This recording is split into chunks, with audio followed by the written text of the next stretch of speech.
네, 오늘은 41번째 장애인의 날입니다. 장애인 이동권 보장을 위해서 부산시는 많은 예산을 투입해 환경 개선 사업에 나섰는데요. 하지만 정작 장애인들은 길을 나서기가 두렵다고 할 정도로 어려움을 겪고 있습니다. 정민규 기자가 한 시각장애인과 동행해봤습니다. 시각장애인 김문희 씨가 길을 나섭니다. 흰 지팡이를 짚어가며 점자 블록을 따라가는 것도 잠시 끊어져 버린 점자 블록에 당황해합니다. 전봇대와 난간 등 길가의 모든 것이 김 씨에겐 장애입니다. 신호등이 없는 건널목은 오로지 감에 의지해야 합니다. 차가 뭐 오는지 안 오는지 그냥 소리만 듣고 건너게 되고, 이제 차가 갑자기 튀어나온다고 하더라도 이제 어떻게 해야 될지 대처할 수 없기 때문에 당황한 경우가 좀 많아요. 도시철도역도 사정이 다르지 않습니다. 역마다 통일성 없이 지어진 탓에 처음 가는 역은 다른 이의 도움 없이 이용하기 어렵습니다. 여기는 아직 정지선인데 보통 여기 바로 앞에 찍고 들어갈 수 있는 입구가 있거든요. 근데 지금 여기 같은 경우는 아무것도 없잖아요. 그래서 옆에가 지금 이쪽으로 가야 할지 이쪽으로 가야 할지는 모르겠고. 엘리베이터를 타려면 손끝으로 점자를 읽어야 하지만 코로나19 방역 조치로 붙인 항균 필름이 해독을 어렵게 합니다. 기껏 만들어 놓은 시설물이 무용지물인 경우도 많습니다. 이 역의 점자 안내도의 경우 이렇게 공사 난간 너머에 있어 시각 장애인이 필요할 때 정작 사용할 수 없습니다. 부산은 아무래도 뭐 제2의 도시라고 하긴 하지만 뭐 지자체 재정 능력도 많이 떨어지고 하는 상태라서 다른 대전이라든가 인천이라든가 경기보다도 훨씬 좀 미흡한 상태거든요. 최근 3년간 장애인 등 보행 약자를 위한 환경 개선 사업에 쓴 예산만 140억 원 상당. 투입된 돈에 비해 이동권은 크게 개선되지 않았다고 장애인들은 입을 모읍니다. KBS 뉴스 정민규입니다. 네, 이렇게 보신 것처럼 여전히 우리 사회는 장애인들이 마음 편히 바깥 활동을 하기에 어려움이 많습니다. 많은 부분에서 개선이 필요할 것 같은데 취재 기자와 함께 자세한 얘기 나눠보겠습니다. 정민규 기자, 어서 오십시오. 네. 저희가 앞서 리포트에서 봤듯이 이제 한 시각장애인 분과 동행을 했는데 직접 그 길을 걸어보시니까 어떻던가요?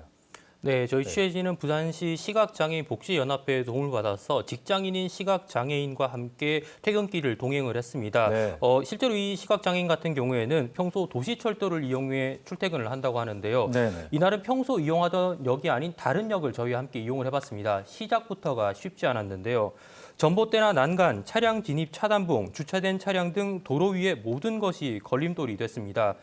비장애인들에게는 별것이 아닐 수 있지만 앞을 보지 못하는 시각장애인은 이런 것들에 걸려 넘어지는 일도 일수라고 했습니다.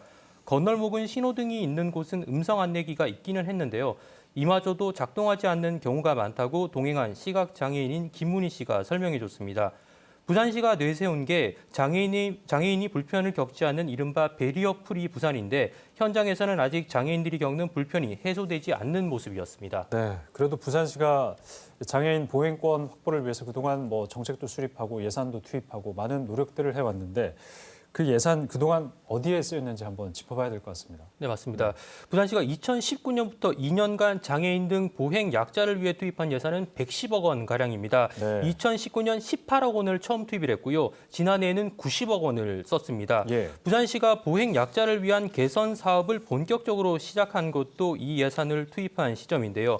부산시는 광역단체로는 최초로 보행 권리 장전을 만들고 장애인 등 보행 약자 이동권 확보 대책도 내놨습니다.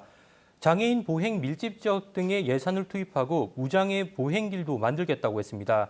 부산시에 확인해 보니까 걷기가 불편한 보도블럭과 시설물 등을 정비하고 건널목 등을 신설하는 데 예산이 쓰였다고 합니다. 예. 올해는 코로나19로 재정 상황이 좋지 않은데도 30억 원을 투입해서 예산을 추가 투입하기로 했는데 이렇게 되면 한 해 평균 46억 원 가량의 예산이 들어간 셈입니다. 네, 분명히 조금 개선된 부분도 있겠지만 여전히 현장에서 시각장애인 분들이 이런 어려움을 겪는다고 한다면 뭔가 다른 대책이 또 필요할 것 같습니다.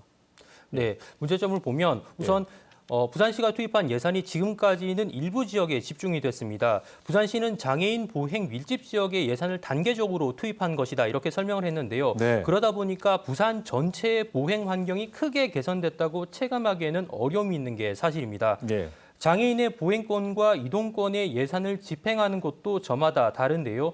두리발 등 차량을 통한 이동권은 택시 운수과 저상버스 같은 정책은 버스 운영과 보행권은 걷기 좋은 부산 추진단과 같이 담당 부서가 저마다 다릅니다.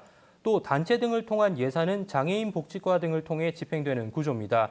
일체화된 예산 집행 구조가 없다는 점이 아쉬운 대목입니다.